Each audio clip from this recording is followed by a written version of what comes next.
হরে কৃষ্ণা। সবাইকে জানাই আমার পঞ্চাঙ্গ প্রণাম। আজকের নতুন একটি ব্লগে আপনাদের জানাই স্বাগত।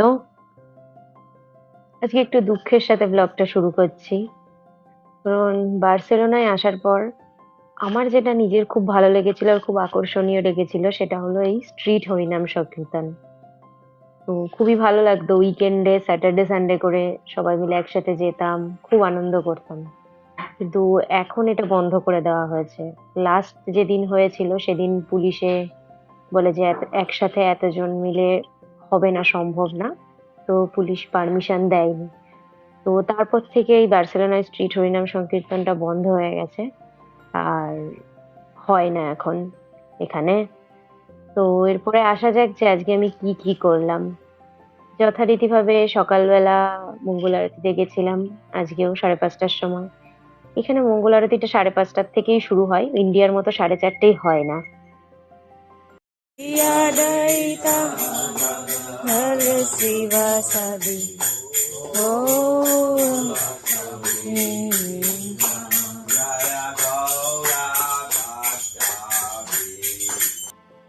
মঙ্গল আরতির পর নৃসিংহ আরতি, তুলসী আরতি সেরে আজকে বেশিক্ষণ মন্দিরে চ্যান্টিং করতে পারিনি, কারণ বাড়ি এসে রান্না বান্নাও ছিল, একটু তাড়াও ছিল। তো ওই জন্য খুব তাড়াতাড়ি জাস্ট দুমালা মতো চ্যান্টিং করে নিই, আর সেটার আর ভিডিও বানানোরও সময় হয়ে ওঠেনি। তো দুমালা মতো চ্যান্টিং করেই তারপর চলে আসি। তখন প্রায় সকাল 6:30 বাজে। আমি যখন মন্দির থেকে ফিরছি তখনও দেখি লোকজন রাস্তায় হইচই করছে, আনন্দ করছে এই যে ছোট্ট প্লাজাটায়। তারপর ঘরে গিয়ে রান্না বান্নায় লেগে পড়লাম। একসাথে ব্রেকফাস্ট আর লাঞ্চ বানিয়ে ফেললাম, কারণ হাজবেন্ডকে টিফিন নিয়ে যেতে হয় লাঞ্চে।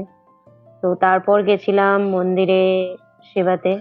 আজকেও ছিল সবজি কাটিং সেবা, আরো কিছু ছিল, কিন্তু সবটার ভিডিও বানানো সম্ভব হয়ে ওঠে না। তারপর বাড়ি ফিরে লাঞ্চ করে নিই, তারপর একটু ক্রুশের কাজ নিয়ে বসেছিলাম। ভগবানের জন্য একটা ব্ল্যাঙ্কেট বানাচ্ছি ইসকন বার্সেলোনার গৌর নিতাইয়ের জন্য, সেটাই চলছে, এখনো শেষ হয়নি। এরপর একটু রেস্ট নিয়ে বিকেলবেলা চলে যাই মন্দিরে, মালা সেবা ছিল। এতদিন ভগবানের দর্শন বন্ধ ছিল, কিন্তু কাল থেকে দর্শন খুলছে।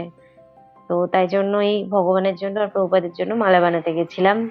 এখানকার যে ফুলগুলো দেখতে বড় সুন্দর, এত কালারফুল, আলাদা আলাদা কালারের এত সুন্দর সুন্দর ফুল, কিন্তু একটা ফুলেও গন্ধ নেই।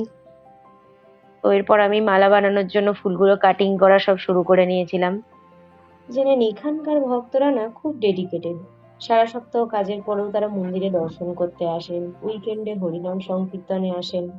শুধু খারাপ লাগলো একটাই, যে এখানে হরিনাম সংকীর্তনটা হঠাৎ করে বন্ধ হয়ে গেল স্ট্রিটে। তবে ভগবান যা করেন মঙ্গলের জন্য করেন। মানে এখানে বন্ধ হওয়ার পরে বার্সেলোনার বাইরে গিয়ে ভক্তরা সংকীর্তন প্রচার করা শুরু করেছে, যেটা এর আগে হয়েছিল না।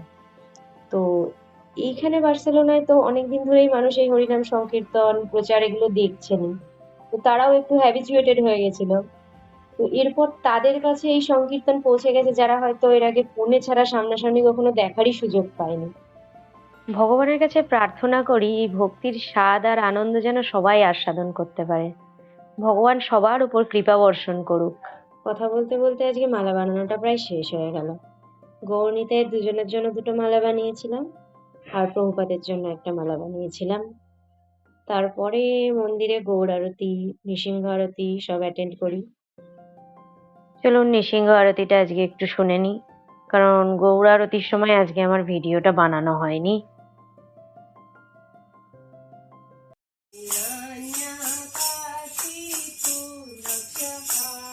हिरण्यकाशिपूर्वक्षः